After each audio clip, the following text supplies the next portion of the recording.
নৈরাজ্যকারীদের ছাড় নয়, কঠোর ব্যবস্থা নেওয়ার নির্দেশ প্রধান উপদেষ্টার। 23টি হত্যাকাণ্ডের অভিযোগের 22টিতেই সাম্প্রদায়িক সংশ্লিষ্টতা মেলেনি।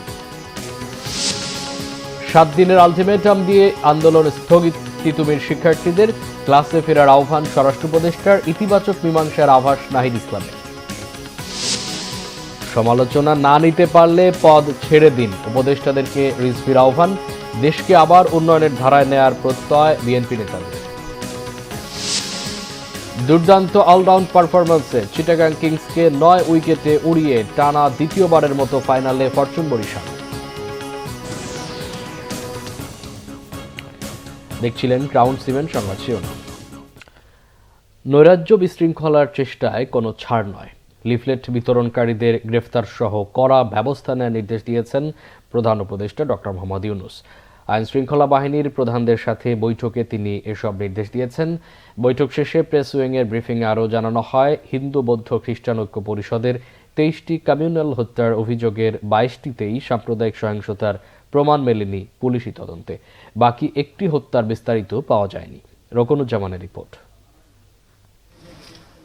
সোমবার রাষ্ট্রীয় অতিথি ভবন যমুনায় পুলিশ, র্যাব সহ আইনশৃঙ্খলা বাহিনীর প্রধানদের সাথে বৈঠক করেন অন্তর্বর্তীকালীন সরকারের প্রধান উপদেষ্টা ডক্টর মোহাম্মদ ইউনূস। পরে রাজধানীর ফরেন সার্ভিস একাডেমিতে ব্রিফিংয়ে বৈঠকের বিস্তারিত তুলে ধরেন প্রধান উপদেষ্টার প্রেস সচিব। আওয়ামী লীগের লিফলেট বিতরণ সহ বিভিন্ন কর্মসূচির বিরুদ্ধে কড়া ব্যবস্থার কথা জানান প্রধান উপদেষ্টার প্রেস সচিব। যারা লিফলেট বিতরণ করবেন তাদের জন্য আমাদের কড়া মেসেজ, তাদেরকে অ্যারেস্ট করা হবে। কেননা লিফলেটের মধ্যে যে সমস্ত কথা আছে সেটা খুবই মানে ল অ্যান্ড অর্ডার সিচুয়েশনকে হুমকি এফেক্ট করার কথা, মানে এটাকে আন্ডারমাইন করার তো এদের বিরুদ্ধে ব্যবস্থা নেওয়া হবে। আর অন্যান্য তারা দেখেছেন তো, তারা অনলাইনে কি ধরনের মিস ইনফরমেশন দিচ্ছে, এটা আমরা দেখছি, আমরা মনিটর করছি। আমাদের করা মেসেজ, যারা এটা রিফ্লেক্ট বিতরণ করবেন, এই ধরনের প্রতিবাদের এই ধরনের কর্মসূচিতে যাবেন, তাদেরকে অ্যারেস্ট করা হবে, তাদেরকে আইনের আওতায় আনা হবে। আর অন্যান্য বিষয়ে প্রফেসর ইউনূস চাঁদাবাজির বিষয়ে বলেছেন যে এটা যে করে হোক এটাকে কমাতে হবে এবং এটাকে মানে ক্র্যাকডাউন করতে হবে, যাতে আমরা রোজা আসছে, আপনি রোজার মধ্যে যাতে জিনিসপত্রের দাম সহনীয় পর্যায়ে থাকে, কেউ যেন মার্কেটকে ম্যানিপুলেট না করতে পারে। এছাড়া হিন্দু বৌদ্ধ খ্রিস্টান ঐক্য পরিষদের উল্লেখ করা 23টি হত্যাকাণ্ডের ঘটনার 22টিতেই পুলিশি তদন্তে কোনো সাম্প্রদায়িক সহিংসতা পাওয়া যায়নি বলে জানানো হয় সংবাদ সম্মেলনে। আগস্ট থেকে নভেম্বর পর্যন্ত ঐক্য পরিষদের 174টি সাম্প্রদায়িক সহিংসতার অভিযোগেরও তদন্ত চলছে বলে জানানো হয়। পুলিশ সদর দপ্তর থেকে জানানো হয়েছে উল্লিখিত 23টি ঘটনার মধ্যে 22টি ঘটনার প্রাথমিক কারণ সম্পর্কে পুলিশ অবগত হয়েছে এবং যথাযথ আইনি ব্যবস্থা গ্রহণ করেছে। একটি ঘটনা সম্পর্কে বিস্তারিত কোনো তথ্য পাওয়া যায়নি। যে 22টি ঘটনার বিস্তারিত তথ্য ইতিমধ্যে জানা গেছে, তার মধ্যে একটি ঘটনার সঙ্গেও সাম্প্রদায়িক কোনো সহিংসতার কোনো ধরনের সম্পর্ক পাওয়া যায় না। হত্যাকাণ্ডের মধ্যে সর্বোচ্চ 7টি চুরি ও দস্যুতার সাথে সম্পর্কিত, 4টিতে ব্যক্তিগত ও পারিবারিক কলহের ঘটনা জড়িত, 3টি ক্ষেত্রে জেনারেল ক্রাইম যেমন ধর্ষণ, অতিরিক্ত মদ পানে মৃত্যু, বিরূপ মন্তব্য করার কারণে 2 পক্ষের মারামারি থেকে মৃত্যু, 2টি দুর্ঘটনাজনিত মৃত্যু, আর 2টি হচ্ছে ব্যবসায়িক সূত্রতার জন্য মৃত্যু। একটিতে স্থানীয় সংঘাতে মারা গেছে, জমি জমার বিরোধে একটি ঘটনায় মৃত্যু হয়েছে এবং একটি আত্মহত্যার ঘটনা ঘটেছে। সংবাদ সম্মেলনে প্রেস সচিব দাবি করেন, পুলিশের মনোবল ফিরে আসার সাথে সাথে আইনশৃঙ্খলা পরিস্থিতির উন্নতি হচ্ছে। বিভিন্ন বাহিনীর মধ্যে সমন্বয়ের জন্য একটি কমান্ড সেন্টার প্রতিষ্ঠায় প্রধান উপদেষ্টার নির্দেশনার কথাও জানান প্রেস সচিব। এছাড়া অনলাইনে সরকার বিরোধী বিভিন্ন প্রচারণার সমালোচনাও করেন প্রেস সচিব। আওয়ামী লীগের যে ট্রল বাহিনী, ট্রল ব্রিগেড, তারা খুবই ন্যাক্কারজনকভাবে আমার পরিবারকে তারা টার্গেট করেছেন, খুবই ন্যাক্কার। আমরা জানি তাদের ক্যারেক্টার কীরকম, এটা তো আর নতুন কিছু না। এবং সবচেয়ে আনফর্চুনেট, যারা এগুলো করছেন তাদের সাথে ওনাদের prime minister, former prime minister ইয়েও করছেন, মিটিংও করছেন, তাহলে ওনার রুচিটা কোথায় দেখেন। রকুনুজ্জামান, বাংলা ভিশন, ঢাকা। আপাতত আন্দোলন স্থগিত, তবে 7 দিনের মধ্যে দাবি পূরণ না হলে আরও কঠোর কর্মসূচির হুঁশিয়ারি তিতুমির কলেজ শিক্ষার্থীদের। এর আগে কলেজ ক্যাম্পাস শাটডাউনের পাশাপাশি রাস্তা ও রেলপথ অবরোধ করে আন্দোলনরত শিক্ষার্থীরা। মহাখালী থেকে গুলশান পর্যন্ত রাস্তা বন্ধ থাকায় দুর্ভোগ পোহাতে হয় এই পথের যাত্রীদের। ভোগান্তিতে পড়েন রেলের যাত্রীরাও। বিস্তারিত জানাচ্ছেন জিয়া খান। রাজধানীর মহাখালীতে রেললাইন অবরোধ করে আন্দোলনে তিতুমির শিক্ষার্থীরা। সোমবার বিকেল থেকে রেললাইন অবরোধ করে রাখে আন্দোলনরত শিক্ষার্থীরা। পরে প্রশাসনের আশ্বাসে 7 দিনের জন্য কর্মসূচি স্থগিত করেন তারা। তিতুমিরকে বিশ্ববিদ্যালয় স্বীকৃতি দান দিয়ে একাডেমিক ক্যালেন্ডার প্রকাশ করা। দ্বিতীয় যে দাবিটি সেটা হচ্ছে শিক্ষা উপদেষ্টার বক্তব্য অতি বিলম্বে প্রত্যাহার করে তিতুমিরকে বিশ্ববিদ্যালয় সহ বাংলাদেশের সকল উচ্চ শিক্ষা প্রতিষ্ঠানকে আন্তর্জাতিক মানের উচ্চশিক্ষা নিশ্চিতকরণের লক্ষ্যে যোগ্যতা বিবেচনা করে প্রাতিষ্ঠানিক স্বীকৃতি দান করতে হবে। ওনারা আমাদের দাবিটা মেনে নিক, আমরা রেলপথ ছেড়ে দিব। এদিকে সোমবার 6ষ্ঠ দিনের মতো কলেজের মূল ফটকের সামনে আমরণ অনশন চালায় শিক্ষার্থীরা। অনেকে অসুস্থ হয়ে পড়ায় স্যালাইন দেওয়া হয়, কয়েকজনকে নেওয়া হয়েছে হাসপাতালে। বিশ্ববিদ্যালয় ঘোষণার দাবিতে তাদের দেয়া 7 দফা দাবি যৌক্তিক, কিন্তু সেই দাবি পূরণে আশ্বাস না মেলায় হতাশা জানান তারা। এই আন্দোলনের শুরু থেকে এই শেষ পর্যন্ত এখন পর্যন্ত রাষ্ট্রীয়ভাবে কোনো ব্যক্তিবর্গ আমাদের এইখানে উপস্থিত হয়ে একটা বক্তব্য প্রদান করে নাই। কলেজ হিসেবে এখানে যদি 35,000 স্টুডেন্ট পড়তে পারে তাহলে বিশ্ববিদ্যালয় হলে কি পারবে না? তখনও তো অবশ্যই পারবে। তো এত বিশাল সংখ্যক একটা স্টুডেন্ট যদি এখান থেকে উচ্চশিক্ষা নিতে পারে তাহলে তো তার প্রাইভেট ইউনিভার্সিটিতে বেশি টাকা দিয়ে পড়তে যাবে না। এখানে একটা পাবলিক বিশ্ববিদ্যালয় হলে এখানে অনেক ভালো ভালো সাবজেক্ট আসবে, অনেক ভালো ভালো পিএইচডিধারী শিক্ষক আসবে। তো সেক্ষেত্রে আমাদের লেখাপড়ার মান তো অবশ্যই উন্নয়ন হবে। মহাখালী থেকে গুলশান পর্যন্ত রাস্তা বন্ধ থাকায় দুর্ভোগে পড়েন যাত্রীরা। অনেককে হেঁটে গন্তব্যে পৌঁছতে হয়, অনেকে আবার ব্যক্তিগত যানবাহন নিয়ে আটকে থাকেন ব্যারিকেডের বেড়াজালে।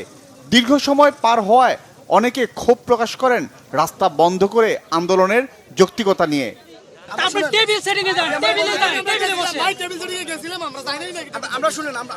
আমাদের কি ভাই, আমাদের কি কষ্ট?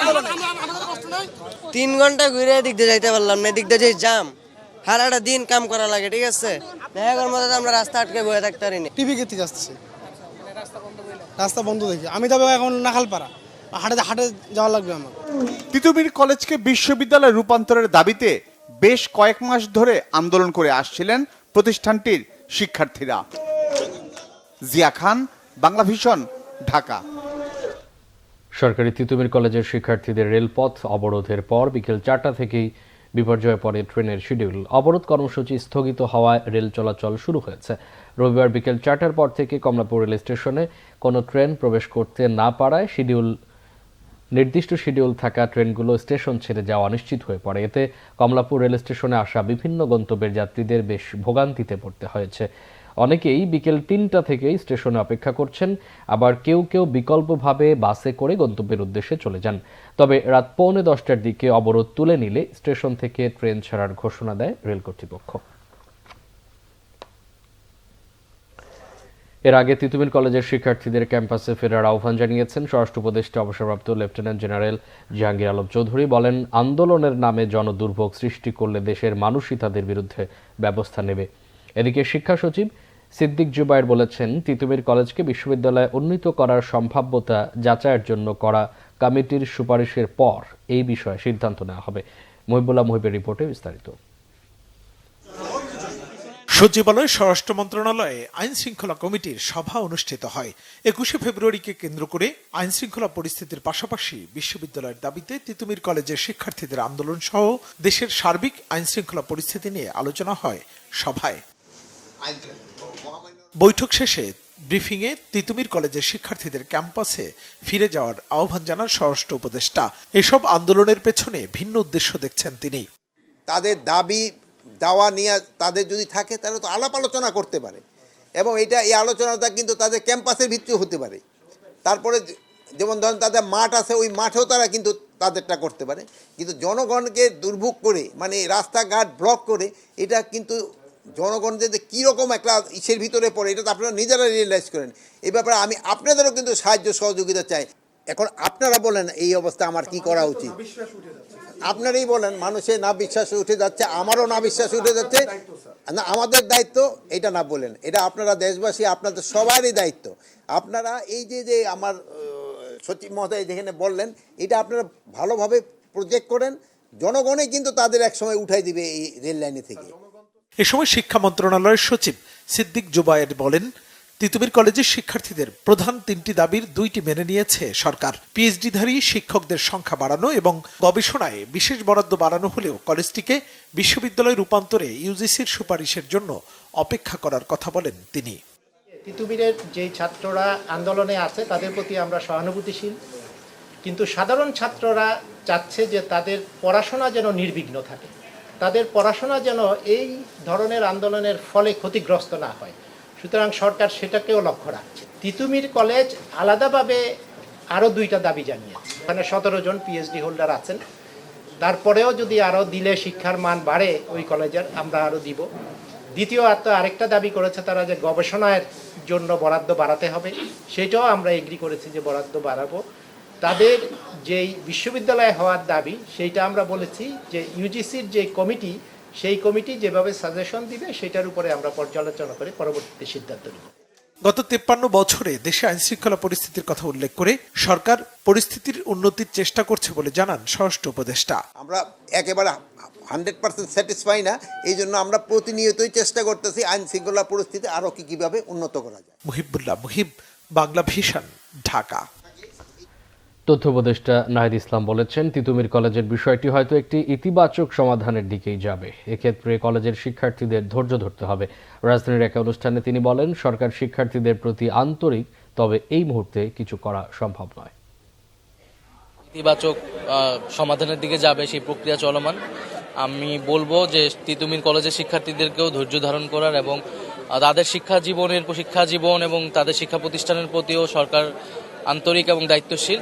কিন্তু এই মুহূর্তে হয়তো অনেক কিছু করা সম্ভব না, তো জনভোগান্তি না করে আমরা যাতে সেই বিষয়টা মাথায় রাখি, আশা করি সবার জন্য ভালো কিছু হবে। সমালোচনা না নিতে পারলে উপদেষ্টার পদ ছেড়ে দিতে আহ্বান জানিয়েছেন বিএনপির সিনিয়র যুগ্ম মহাসচিব রুহুল কবির রিজভী। তিনি বলেন, এই সরকার নিরপেক্ষতা হারাচ্ছে, একই সাথে সরকারকে ব্যর্থ করতে নানা ষড়যন্ত্র চলছে। অভিযোগ করেন, শেখ হাসিনা ভারতে অবস্থান করে নেতাকর্মীদের বাংলাদেশে বিশৃঙ্খলা তৈরি করতে উস্কানি দিচ্ছে। রিপোর্ট করছেন সিকান্দার এমান। বিএনপির প্রতিষ্ঠাতা শহীদ রাষ্ট্রপতি জিয়াউর রহমানের মাজারে ফুল দেওয়ার পর রুহুল কবির রিজভী সমালোচনা না নিতে পারলে উপদেষ্টার পদ ছেড়ে রাজনৈতিক দল করার আহ্বান জানান। স্বাধীন চিন্তায় কথা বলার ক্ষেত্রে কোনো প্রতিবন্ধকতা তৈরি না হয় এমন সংস্কারের তাগিদ দেন তিনি। এমন সংস্কার করতে হবে যাতে কোনো সরকারি যেন রক্তচক্ষু দেখিয়ে জনগণকে দমন করতে না পারে। আমরা সেই পরিবেশ চাই।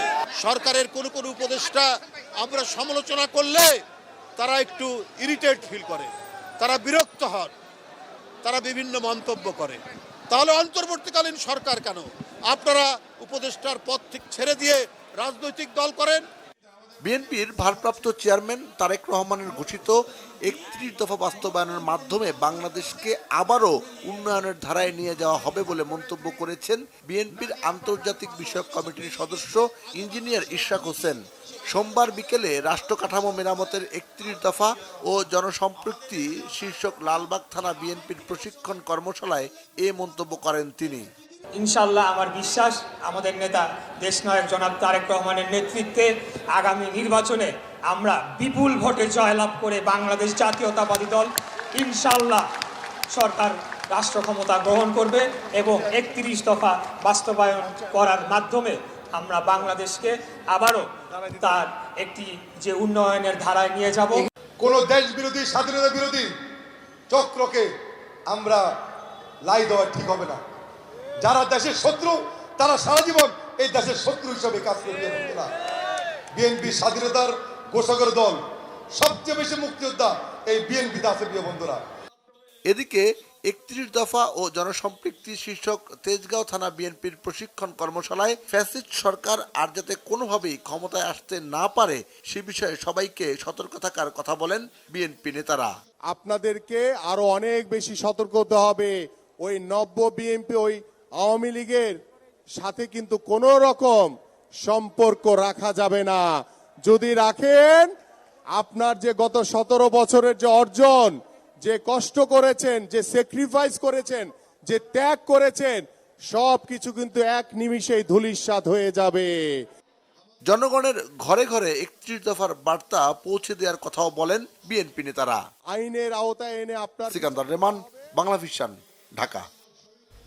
পরিকল্পনা উপদেষ্টা ডক্টর ওয়াহিদুদ্দিন মাহমুদ বলেছেন, অর্থনীতি আগে যেভাবে এগুচ্ছিল তাতে বেশি দূর যাওয়া সম্ভব হতো না। গ্যাস উত্তোলনের দিকে না গিয়ে এলএনজি আমদানিতে হাসিনা সরকারের ফোকাস ছিল। বাংলাদেশ বিমানকে অথর্ব প্রতিষ্ঠানে পরিণত করা হয়েছিল বলে মন্তব্য করেন পরিকল্পনা উপদেষ্টা। এদিকে সিপিডির নির্বাহী পরিচালক বলেছেন, মাত্রাতিরিক্ত রাজনৈতিক হস্তক্ষেপের সাথে দিনে দিনে বাংলাদেশ ব্যাংককে দুর্বল করেছিল আওয়ামী লীগ সরকার। গোলাম মইনুল হাসানের রিপোর্ট। অর্থনীতির সব শাখায় দুর্নীতি, অনিয়ম, অর্থ পাচারে দেশের ভঙ্গুর অর্থনীতিকে টেনে তুলতে গত 10 সেপ্টেম্বর অর্থনৈতিক কৌশল পুনর্নির্ধারণ সংক্রান্ত টাস্কফোর্স গঠন করে দেয় অন্তর্বর্তীকালীন সরকার। গত 30 জানুয়ারি প্রধান উপদেষ্টার কাছে প্রতিবেদন উপস্থাপন করে টাস্কফোর্স। সোমবার রাজধানীর এনএসসি সম্মেলন কেন্দ্রে টাস্কফোর্সের সুপারিশ সম্পর্কে জানাতে আয়োজন করা হয় সংবাদ সম্মেলনের। এই সময় পরিকল্পনা উপদেষ্টা বলেন, বিগত সরকারের আমলে দেশের অর্থনীতি সঠিক পথে ছিল না। জ্বালানি খাতে সীমাহীন দুর্নীতি ও অনিয়ম নিয়েও কথা বলেন পরিকল্পনা উপদেষ্টা। অর্থনীতি নানা কারণে যেভাবে সেভাবে আর বেশি দূর যাওয়া যাবে না। It will be unsustainable for many reasons. বিদেশে বাংলাদেশি আছে যারা শেভরনে কাজ করে, যারা এক্সনে কাজ করে, এক্সন মোবিলে কাজ করে, এসব কোম্পানিতে কাজ করে, এসব কোম্পানিতে কাজ করে বা কর্মরত বা জাস্ট এখন অবসর নিয়েছেন। এরা অনেকে বহুদিন ধরে আমার নিজের বন্ধু বান্ধব যে ওনারা আগ্রহ প্রকাশ করছিলেন যে আমরা দেশে এসে এই গ্যাসের তুলনায় সহায়তা করতে পারি। এবং আমি নিজের যারা আমার পরিচিত তাদের কাছে শুনেছি যে তারা যতবার সরকারের কাছে গেছেন তাদেরকে বলা হচ্ছে অনেক ব্যুরোক্রেটিক। পরিকল্পনা উপদেষ্টা কথা বলেন বাংলাদেশ বিমানের অবস্থাপনা নিয়েও।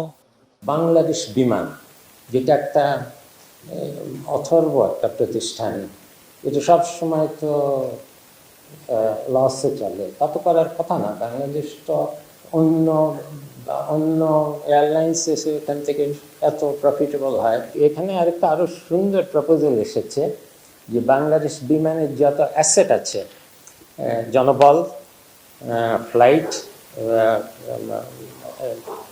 প্লেন, এগুলোকে একদম অর্ধেক করে দিয়ে একটাকে একদম বিদেশিদের ম্যানেজমেন্টে দেওয়া। টাস্কফোর্সের সদস্য সিপিডির নির্বাহী পরিচালক ডক্টর ফাহমিদা খাতুন বলেন, আগের সরকার ব্যাংক খাতকে প্রায় ধ্বংস করে দিয়ে গেছে।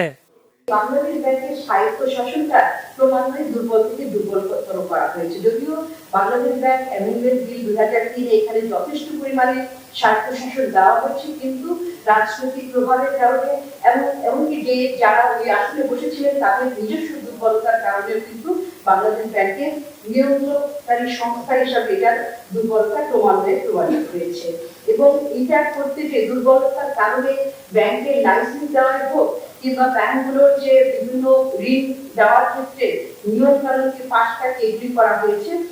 সরকারি প্রতিষ্ঠানগুলো তদারকিতে রেগুলেশন কমিশন গঠনের কথা বলা হয় সংবাদ সম্মেলনে। গোলাম মইনুল হাসান, বাংলা ভিশন, ঢাকা। বিপিএল টি20 দুর্দান্ত অলরাউন্ড পারফরম্যান্সে স্বপ্নের ফাইনালে ফরচুন বরিশাল। মিরপুরে প্রথম কোয়ালিফায়ারে চিটাগাং কিংসকে 9 উইকেটে উড়িয়ে টানা দ্বিতীয় ফাইনালে বরিশাল। প্রথমে ব্যাটিং করে শামীম হোসেনের ৭৯ রানের ইনিংসের পরও 9 উইকেটে ১৪৯ রানে থামে চিটাগাং। জবাবে তাওহিদ হৃদয়ের অপরাজিত অনবদ্য ৮২ রানে ফাইনাল নিশ্চিত করে বরিশাল। জিতলেই ফাইনাল এমন ম্যাচে টসে জিতে ফিল্ডিং নিয়ে চিটাগাং কিংসকে চেপে ধরে বরিশাল। প্রথম বলেই বাউন্ডারি মেরে ইনিংসের সূচনা করা চিটাগাং ওপেনার খাজা নাফেকে দ্বিতীয় বলেই বোল্ড করে দারুণ কামব্যাক কাইল মায়ার্সের। নিজের দ্বিতীয় ওভারেই গ্রাহাম ক্লার্কের উইকেটও তুলে নেন মায়ার্স। অন্য প্রান্তে বল হাতে তোপ দাগান মোহাম্মদ আলী এবং এবাদত হোসেন। তাতে ৩৪ রানে চতুর্থ উইকেট হারিয়ে কঠিন চাপে চিটাগাং। অধিনায়ক মোহাম্মদ মিথুন ১ এবং হায়দার আলী ৭ করে আউট হন। পঞ্চম উইকেটে হাল ধরে বিপর্যয় কাটিয়ে ওঠার চেষ্টা করেন ওপেনার পারভেজ হোসেন ইমন এবং শামীম হোসেন পাটোয়ারি।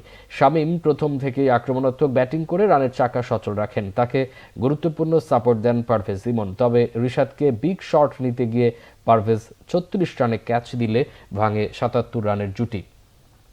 অন্য প্রান্তে ২৯ বলে হাফ সেঞ্চুরি করে শামীম আউট হয়েছেন ৪৭ বলে ৭৯ করে। বরিশালের পেসার মোহাম্মদ আলী ১৯তম ওভারে ৪ উইকেট নেন। সব মিলিয়ে ২৪ রানে নিয়েছেন ৫ উইকেট। জবাবে তামিম ইকবাল ২৯ করে খালেদ আহমেদের শিকার হলেও তাহিদ হৃদয়ের ৫৬ বলে অপরাজিত ৮২ এবং ডেভিড মালানের অপরাজিত 34 রানের দুর্দান্ত পারফরম্যান্সে ফাইনালে বরিশাল।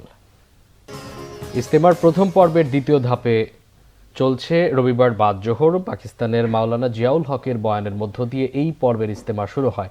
অংশ নিয়েছেন বিশ্বের আরও 72টি দেশের মেহমানরা। আসরের পর বয়ান করেন বাংলাদেশের মাওলানা রবিউল হক। আরও জানাচ্ছেন মোবাশির আহমেদ। ৫৮তম বিশ্ব ইজতেমার ময়দান এখন সুরাই নেজাম তাবলিগ জামাত অনুসারীদের। দ্বিতীয় ধাপের আয়োজনের শুরুর দিকে মুসল্লি কম থাকলেও সময়ের সাথে তা বাড়তে থাকে। সকালে খিত্তায় খিত্তায় অবস্থানরত জিম্মাদারদের মধ্যে চলে দাওয়াতি কার্যক্রম ও আলোচনা। জোহরের নামাজ ও খানাদানার পর শুরু হয় মূল বয়ান। কিয়ামত ও আখিরাতের ওপর পাকিস্তানের মাওলানা জিয়াউল হকের এই বয়ান চলে আসর পর্যন্ত। আমি লাভের জন্য আছি, ও তালিম শুনতেছি, বয়ান শুনতেছি। যে সারা বিশ্ব থেকে লোক আসে, তারা আমাদের 5 ফুট করে ভিসা লাগে, আর আমরা বাংলাদেশের মানুষ ভিসা লাগে না। কথা বুঝি নাই? এই বড় জামাতে নামাজ পড়লে যে কি সওয়াব। গেলে আর বাকি নাচ উঠে, যে সমস্ত আমল হয় এই আমলের মধ্যে 2টা থেকে যাতে যাহারি এই নিয়ত করে, আর তো হয়তো নাওয়া হারি। এই ধাপে দেশের 22টি জেলার মুসল্লিরা ছাড়াও বিদেশি মেহমান 3000-এর বেশি। 3, 4, 5 ফেব্রুয়ারি আমাদের যে দ্বিতীয় ধাপ হযরত উলামা ইকরামের তত্ত্বাবধানে সূরা নেজামের অধীনে যে ইজতেমাটা পরিচালিত হচ্ছে, এখানে আমাদের প্রায় 22টি জেলা সহ ঢাকার বাকি একাংশ অংশগ্রহণ করবে। এবং আপনি জেনে থাকবেন যে গতবারের মতো এবারও আমাদের প্রায় 160 একর যে টঙ্গী ময়দান, পুরা ময়দান এখন সাথীর দ্বারা কানায় কানা ভর্তি। নিরাপত্তার সার্বিক বিষয় দেখছে গাজীপুর মেট্রোপলিটন পুলিশ। আমরা 16টি ওয়াচ টাওয়ারের মাধ্যমে আমরা বাইনোকুলার দিয়ে জনগণের গতিবিধি লক্ষ্য রাখছি। আমরা সিসি ক্যামেরায় 335টি সিসি ক্যামেরার আওতাধীন সমস্ত মাঠটিকে নিয়ে এসেছি। নিরাপত্তা আছে, সেটি সাদা পোশাকে আছে।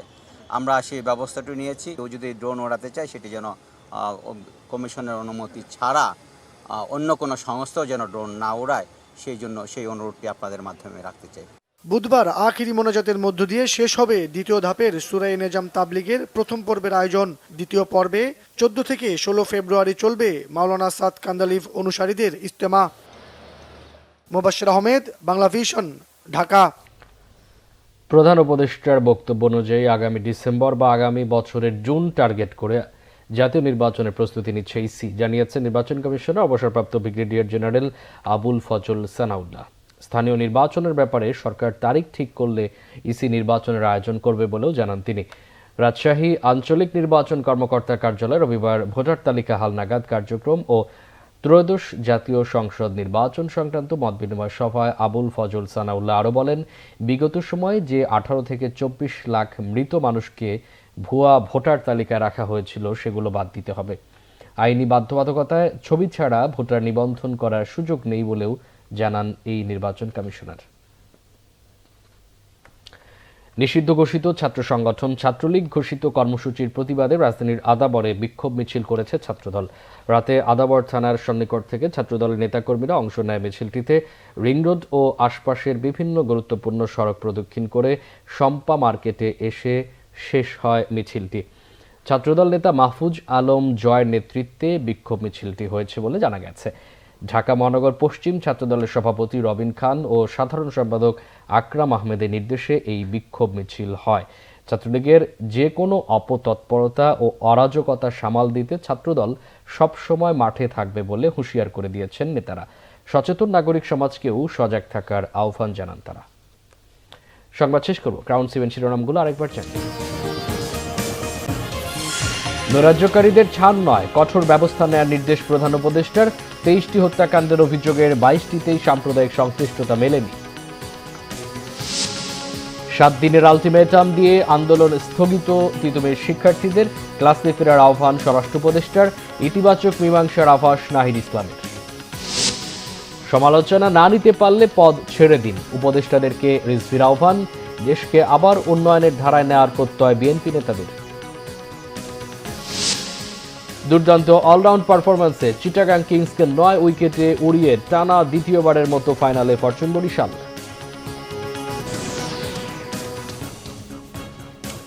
এই ছিল এখনকার মতো। পরের সংবাদ সকাল 7:30টায় দেখার আমন্ত্রণ রইল। এছাড়া বাংলা ভিশন সংবাদ ও সংবাদ সংশ্লিষ্ট অনুষ্ঠান দেখতে ভিজিট করুন www.bfnews24.com ও facebook.com/banglavisionnews এবং সাবস্ক্রাইব করুন youtube.com/banglavision।